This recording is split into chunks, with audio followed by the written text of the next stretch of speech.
Hello everyone, Danny Hafen here. I'm a few seconds late into the pick pan phase. I was warming myself up some pizza.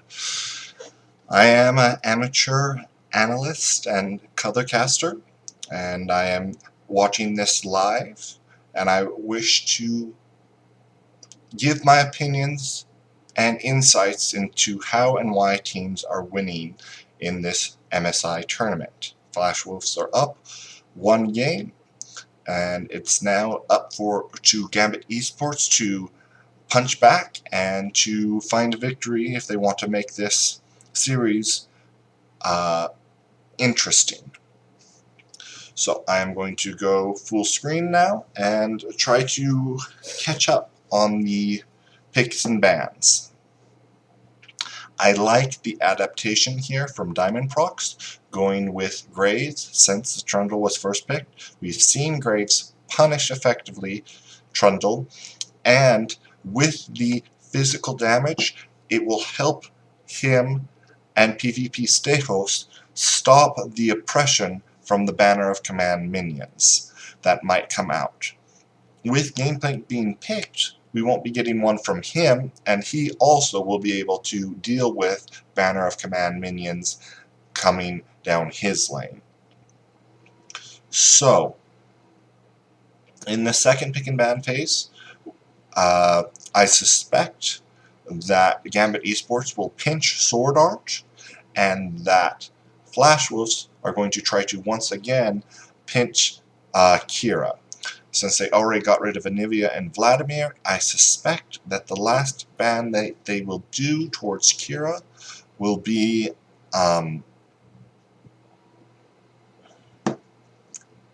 Azir.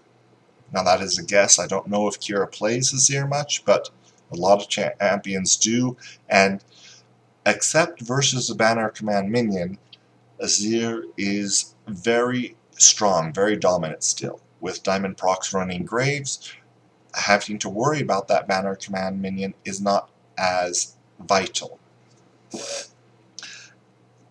Camille was banned this game, unlike last game, so we won't be seeing her. I hope that Gambit Esports will trust in PvP Stehos to take a non-tank top lane, somebody like a Riven or Aurelia, and punish this Gangplank. Weak early game.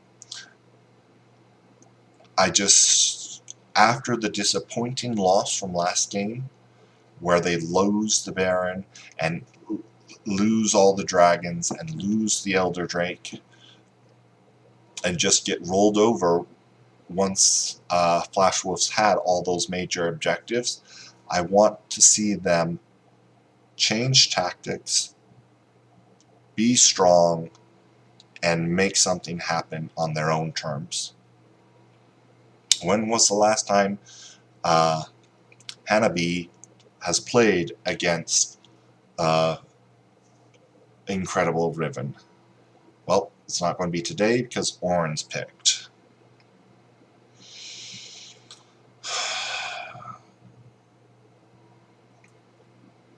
The other sad thing is there has been very few, if not any, except Yasuo, one game of Yasuo, physical damage mid laners this tournament. And it looks like we're not going to have another physical damage mid laner this game either. Kassadin is really looking towards that end game win strategy, and I don't know if I like it.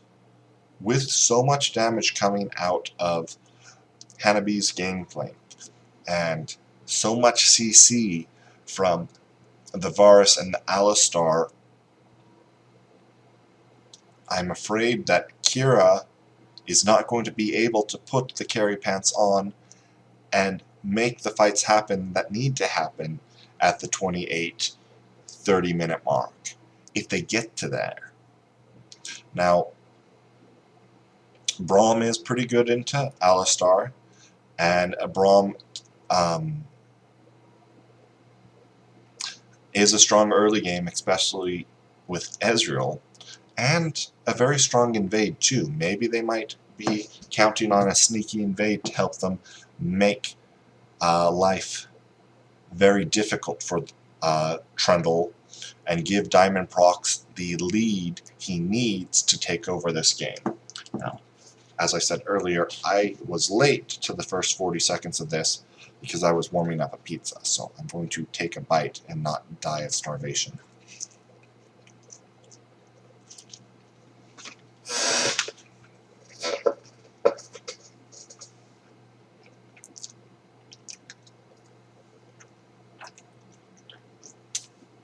Diamond Prox hopes to make Mojins die of starvation this game, that's for sure.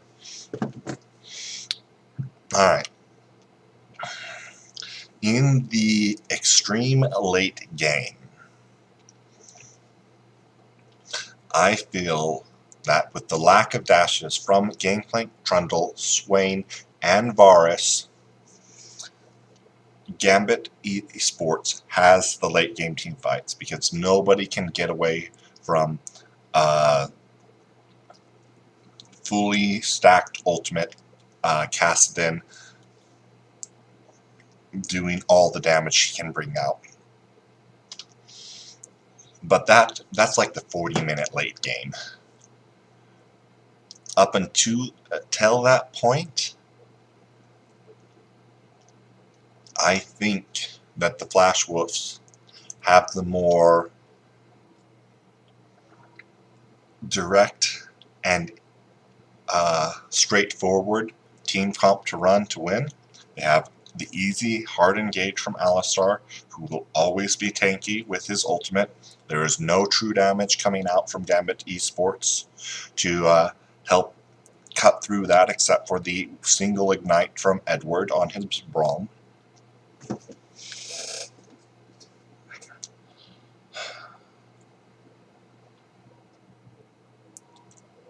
Now this is really sneaky by the Flash Wolves. Expecting this invade and waiting for it. We got ourselves a very interesting 3v3. I believe the Gambit Esports has the advantage in this fight because of Braum,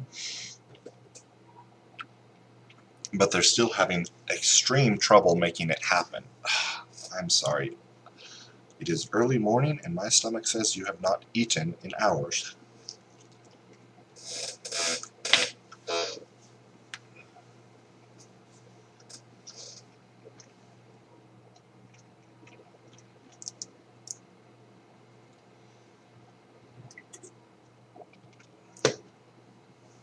So,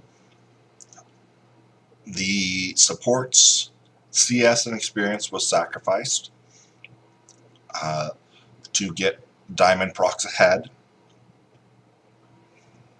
And that was very well done by Flash Wolves to expect the path of Braum as he tried to return to bot lane and to catch him in the act, getting first blood for Swain and getting Trundle to a place where he will not completely be run over by Gambit Esports and Diamond Prox Graves.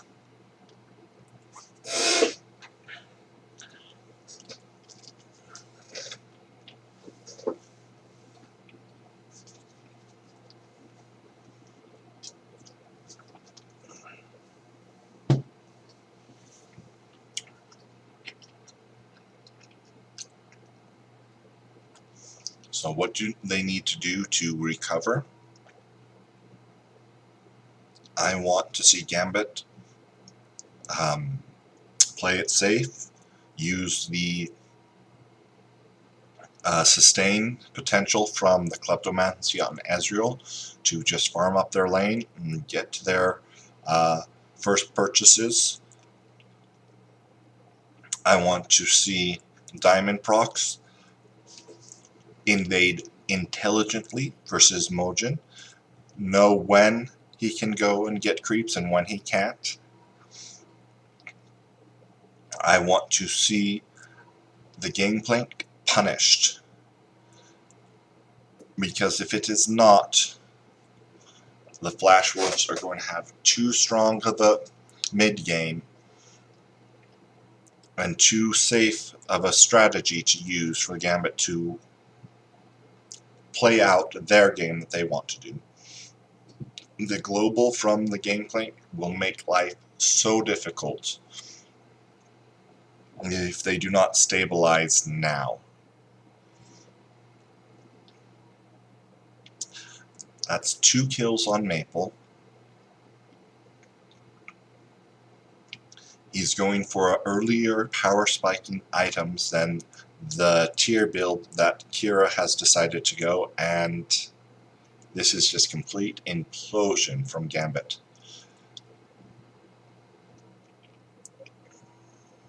They were excited and confident in their level 1 play, which went well. It was the aftermath of the level 1 play where they were not expecting Flash Wolves to recover, where they allowed themselves to be punished. And at this point, Diamond Prox can't do his job to invade and keep the Trundle down and get more farm. Diamond Prox is forced into babysitting duty around mid lane to stop Kira from dying over and over and over again to this Swain. The Swain's passive to pull back enemy champions is incredibly effective with the Trundle pillar causing a knockback. And that's why it was seen a few times earlier in this tournament. Swain was a very common red side flex pick. This game it was not used as a flex pick, it was a last pick, but still a very decent mid-game champ, and because of all the kills fed to him, Maple's already feeling like he's in the mid-game.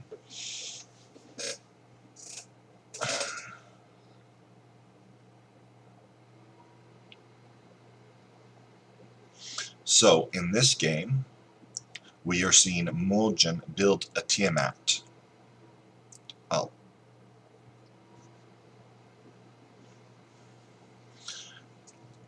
In the play-in stage, we did not see the Tiamat from Trundle at all. Not once. But yesterday, in the games versus EOS and Supermassive, we saw Trundle build it repeatedly. I guess that's the strategy and thought process employed by the higher ranked regions. Is it the more effective? Stats would say yes, based off the fact that it's been winning, and those teams have been winning with it.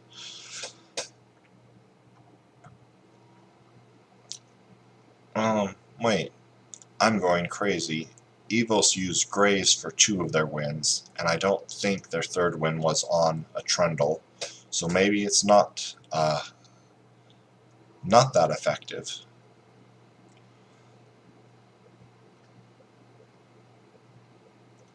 We'll see. I would love to see Gambit Esports win this game and punish a less effective Trundle build to make this game go more than make this series go more than 3 games. Any interesting keystones? Everything's pretty standard.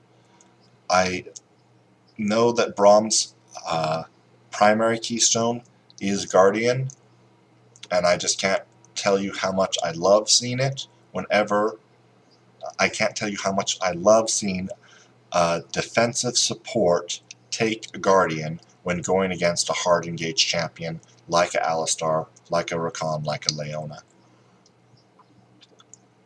And these are things that if were thought about more often in solo queue would make a region's environment more competitive, which is only for the good.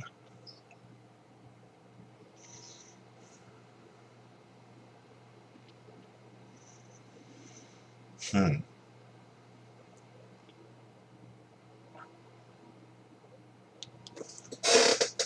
It looks like PvP Stehos is going to skip the Banner of Command this game because he is landing against a Gangplank, which, in my opinion, is the correct play.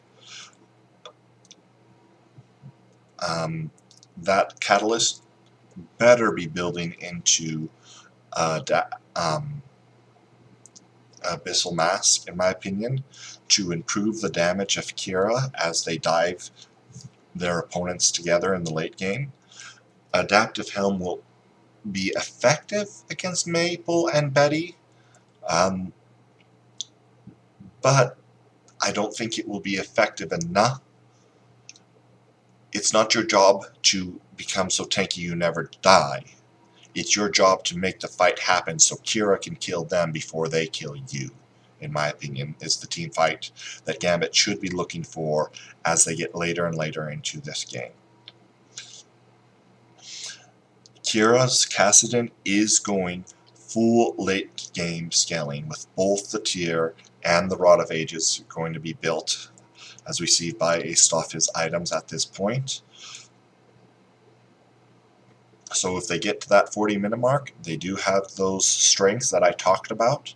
Because Gangplank did not go Grasp with the Undying, he will not be as tanky as other Gangplanks have been in this tournament. But it doesn't matter if we don't get to the 40-minute mark if he doesn't get as tanky, because he'll just hit his 6-item power spikes all that much sooner, running Kleptomancy.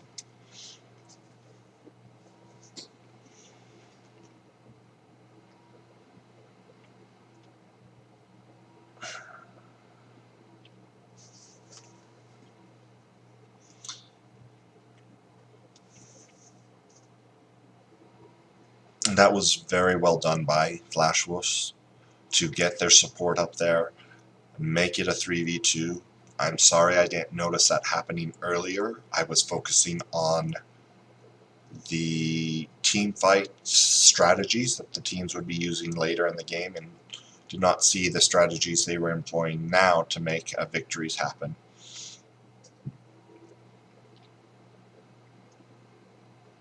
So,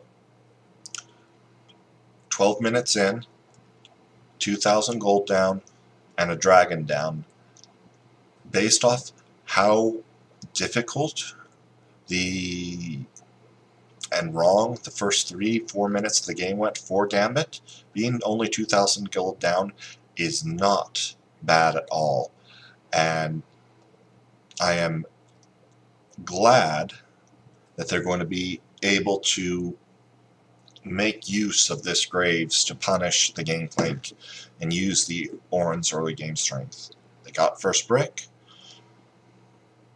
and hopefully they can get more and more of the jungle and more of the objectives waiting for the 2-item power spike of Ezreal, and then play around that, and then after that continue to scale to the 6-item power spike Graves and Kassadin for the super late game, where they will be able to blow up the Flash Wolves. Because Trundle has gone TM out, and because Alistar is just a support, and so on, I don't believe Flash Wolves will have the tankiness needed to deal with the damage Gambit can bring out as we get later and later.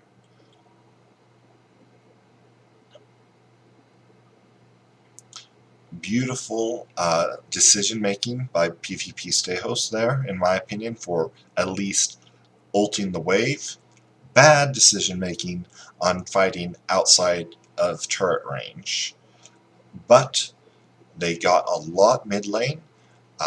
They used the Rift Herald, took mid turret, and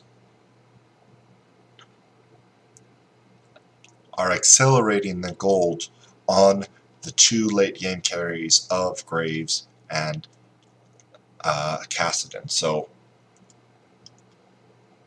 this for that worked out okay for them.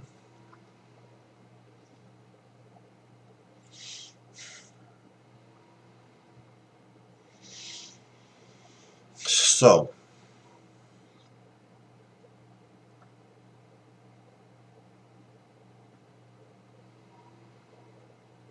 like I said, I'm not a play-by-play caster, or at least I'm not particularly trying to practice that in this broadcast. What I'm trying to practice is my analysis and explaining the strategies employed by the 2 teams.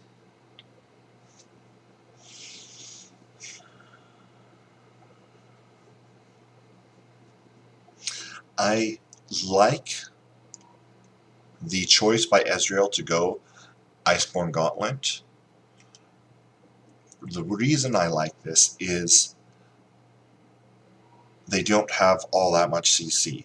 They have CC from Braum and Orin and the smoke screen by Graves, and that's it. Having the extra slows from the Iceborne Gauntlet is going to allow them to position and manipulate the fights the way they want, until they want them, hopefully. And like I said, Diamond Prox and Kira will have plenty of late game damage if we get to the 40-minute mark. So Ezreal doesn't need to be pumping out that damage as effectively as he would with, say, a Trinity Force.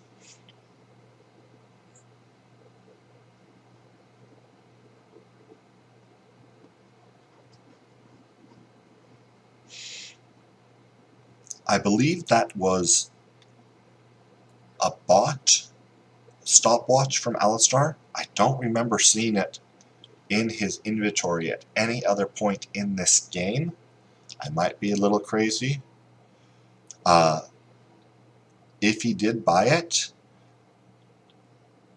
I'm sort of shocked that support would use that much gold for a purchase that they'll not get to use later on, but a single Zhonya's effect can turn a team fight when not expected very effectively.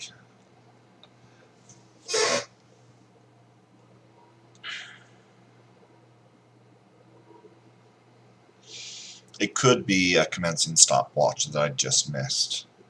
I don't have the ability right now to go back in time and check it.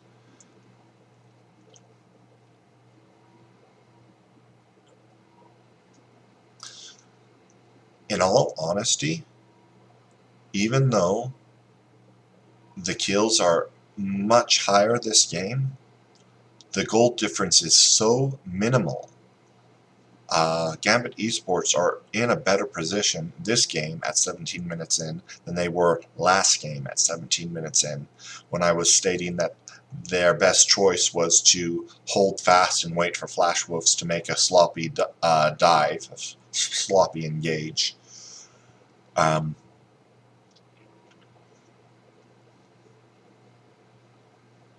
They'll want to make sure to not give over the next Infernal, but until that Infernal is up, the only thing they have to do is make sure Flash Wolves don't sneak a Baron, and they will be playing to their win conditions.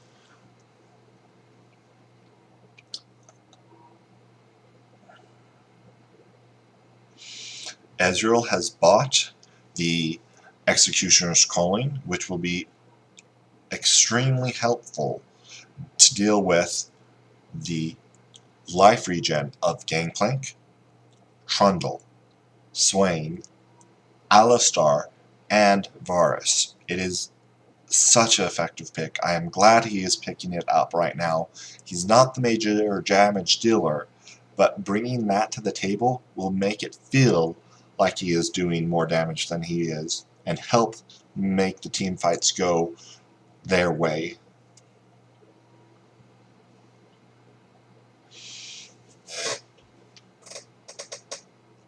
So Diamond Prox has chosen to build Black Cleaver first, which is a very common build. I personally hope to see him become greedy, build a Death Stance, followed by the rest pure crit items, whether it be Infinity Edge, Phantom Dancer, whatever. I don't want to see him building something like a Maw of Malmortis or Mercurial Scimitar. He needs to depend on his positioning and his burst damage to make the fights happen. And if he's going to get in trouble, Edward needs to stand beside him to make those fights work. He can't sacrifice tankiness, sacrifice damage to have tankiness versus the magic damage at this point. He needs to pump out the damage and win the fights in other ways.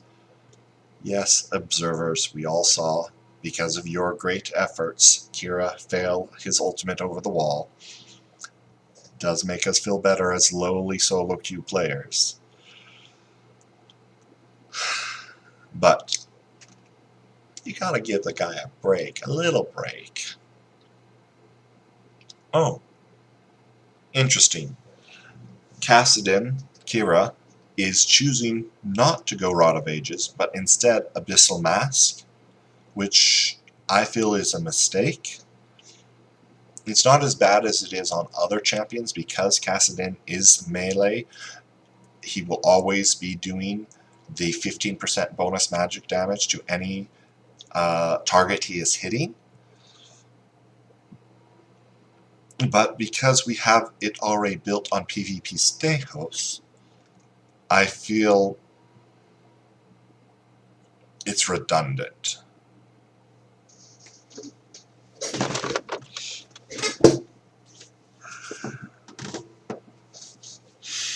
With the dagger going in for the Graves, that is either going to be finishing off his Berserker Greaves or is going to be going into a Phantom Dancer.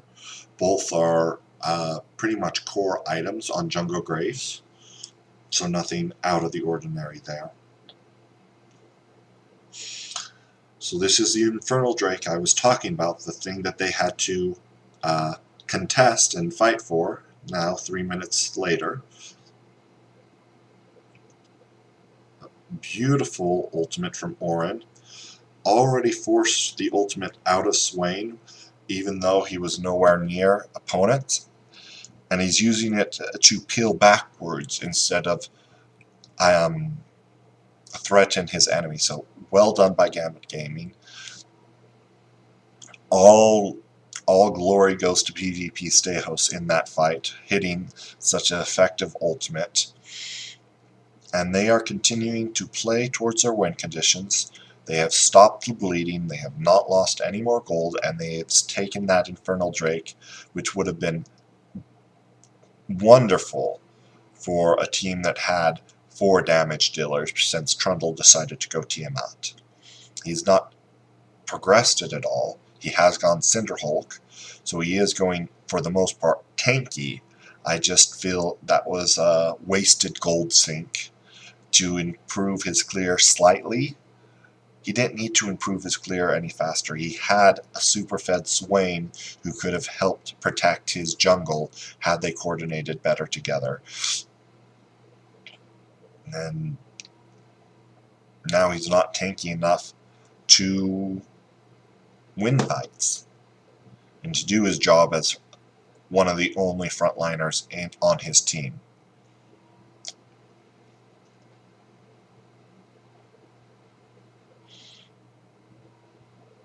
They are showing the gold differences right now.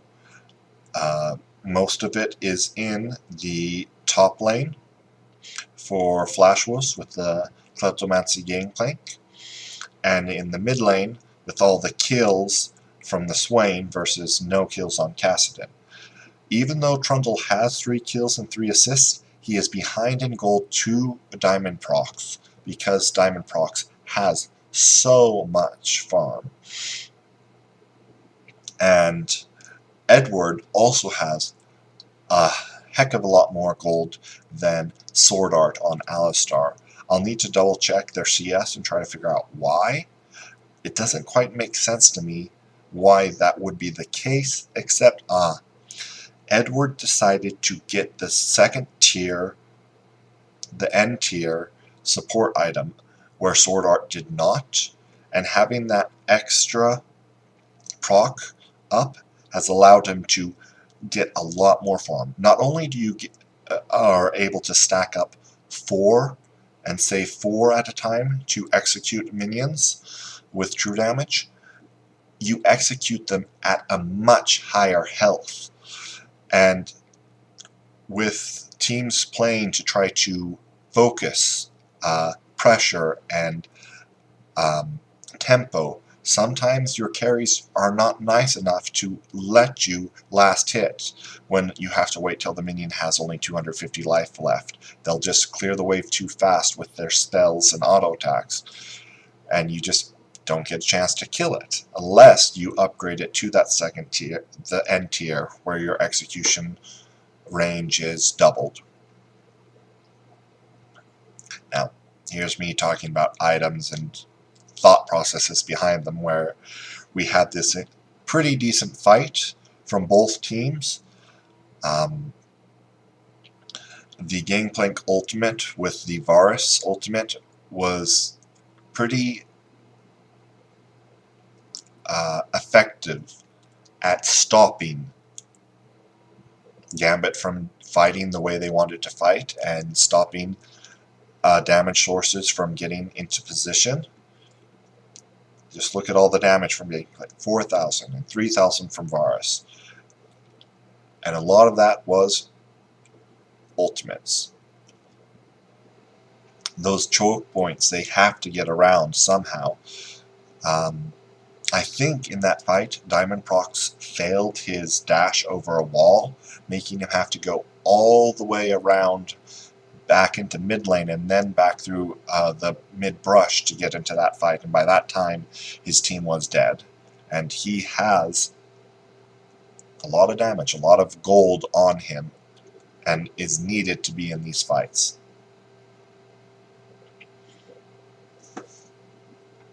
Alright, we're at the 26-minute mark. Less than 2,000 gold difference. Flash Wolves have not gotten an objective at all, except a kill here or there for the last 10 minutes. No dragon, no turret. This is what Gambit Gaming wants if they want to hit that 40-minute late game insurance. Swain's damage will taper off. Cassidon's damage will just get more and more. Graves' damage will get more and more. This Trundle is not going to get tanky enough. Wisely, Sword Art and Mojin have split the support items up that are placed onto Betty to hard carry with his Varus between the Knight's Vow and the Zeke's Convergence. But that just means the hard tank items are not coming in for either of them. Why are you fighting a 4v5? You didn't need to. You could have been patient. You could have let the one tower fall. It was overzealous. It was at their power spikes, not yours. And it's another critical mistake by Gambit Gaming that, you might just say, is the effect of them being a weaker region than the Flash Wolves and less international experience against the best teams in the world.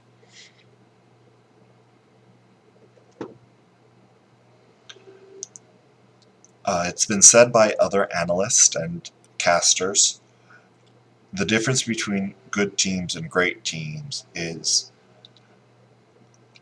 the great teams make less mistakes, and when the other team makes a mistake, they punish it to the maximum, where a good team will not.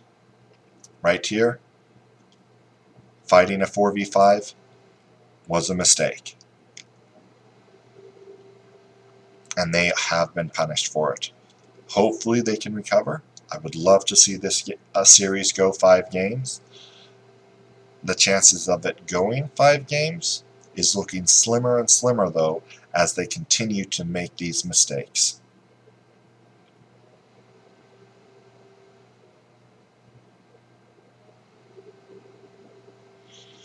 There's that damage that I was talking about, that Diamond Prox's Graves will be able to put out as we get later and later into this game. Short range or melee for all the champions on Flash Wolves is a fun playhouse for Graves, but might not be enough, is looking to be not enough because of the mistakes made in that last fight. I want to point out level discrepancies real fast. I should have done this earlier because they are so prevalent. Gangplank on Hanabi is level 17 to level 14 of PPP Stejos. Maple is level 17 to level 15 of Kira, and Betty is level 16 to level 14 of Lodic. The 3 primary solo the 3 primary damage dealers and carries are not only behind in gold and in dragons and in tempo now, but in so many levels and so many stats from there. Only Diamond Prox is winning in experience for lane to lane for Gambit Esports.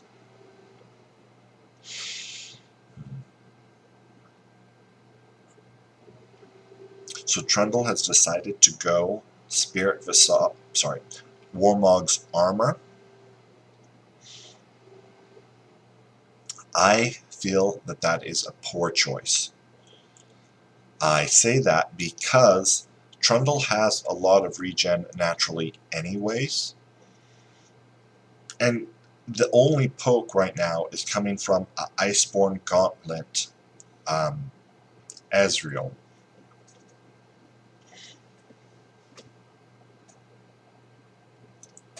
From his skills and passive, he could stay topped off pretty easily without a Warmogs, and I would much prefer to see these multiplying effects of a Spirit Visage, improving his passive, his ultimate, the healing from a Knight's Vow as Betty puts out the damage that we see here, and the magic resist. It would be his only magic resist he'd be getting to help deal with Kira's Kassadin as the game progressed. Will we get that late? Quite possibly no. Actually, assuredly no. There is a huge wave bot lane, and Kira went too hard and tried too aggressively to force a fight without the proper backup. And here's the end of game 2. What do I want to see next game? I want to see Graves again. I believe that was smart. I believe it was effective. They just didn't play around it as well as they should have. And they allowed themselves to get beat up in the mid lane and then fight a fight they should not have fought after Braum was caught. What I want to see from the Flash Wolves. Flash Wolves, make a statement. Finish Gambit. Go 3-0. Show that this is the year that the Flash Wolves are going to make it to the finals. Show that you have what it takes to take out major regions like North America and Europe. And a part of me would like them to do it with a repeat of one of the 2 comps they've already shown, because I hope that they have something they haven't shown yet. Gouda that is still hidden to help them when they need it later on, because right now they don't need it. They just need to capitalize on the mistakes Gambit Gaming has made multiple times through this series. I thank you for watching.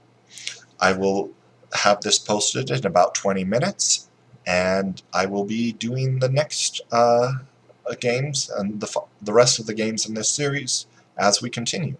If you have any questions or comments or suggestions on how I can improve, leave them in the comments. Thank you and goodbye.